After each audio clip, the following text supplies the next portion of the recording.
יש מקומות אפשר להדליק נרות. נרות חנוכה אי אפשר להדליק ברחוב סתם.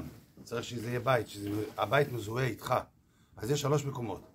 יש בחלון של הבית שלך, ויש בדלת של הבית שלך, שפונה כלפי רשות הרבים, ויש בתוך הבית שלך, בדלת, מול דלת בתוך הבית.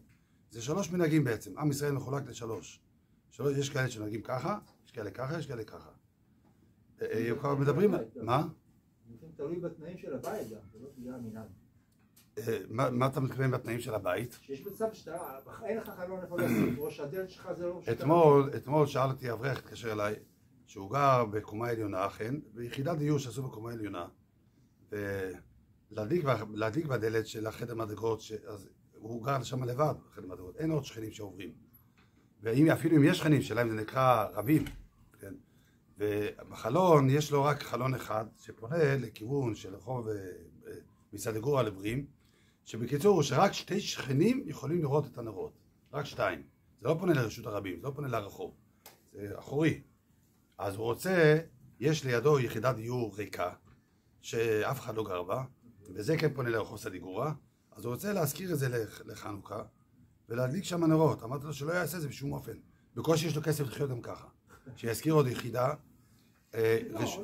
נגיד שהוא עשיר היה, אז כן היה צריך לעשות את זה. גם לא, זה לא הבית שלו, גם לא. זה לא מזוהה כהבית שלו, צריכים להדליק בבית. הוא לא גר שם. כן, נכון, אתה צודק, כן. הוא לא צריך לעשות את זה. 2 שכנים זה מספיק, זה כבר נקרא רשות הרבים. 2 שכנים, אם זה שכן אחד... גם מי שגר במדבר, אין לו שכנים בכלל, גם מדליק בחלון. זו שאלה גדולה מאוד, ככה פה זה ככה. לא, אבל זה לא פשוט. אם אף אחד לא רואה, יש כאלה שדנים אפילו אם יש רק גויים, אם זה עוזר, פסוק לגויים. אז הם פוסקים שכן. אם אף אחד לא נמצא, הוא יודע שאף אחד לא יהיה. בשעת הסכנה מניחה בשולחנו בדיו. מותר לו לעשות ברכה על כזה הדלקה. הדלקה זה עניין של פרסום מניסה, צריכים שיהיה מישהו לידך. יש הרבה שפוסקים שאפשר. אבל זה לא פשוט, צריכים מאוד מאוד להיזהר בכזה מצב. בשעת הסכנה מניחו על שולחנו בדיו, והיום בימינו אותו תקנה נשארה גם היום. אז יש לו את בני הבית, כל החסידים מדליקים בפנים, הם לא מאתרים שיסתכלו ברחוב, אבל יש לו את בני הבית, אחד שהגיע הביתה מאוחר וכולם יושנים, אז המשנה ברורה אומר שידליק בלי ברכה, בגלל שאף אחד לא רואה את הנרות, גם ברשות הרבים אף אחד לא הולך, פעם זה היה מצב שבאמצע הלילה אף אחד לא הלך ברשות הרבים. מה?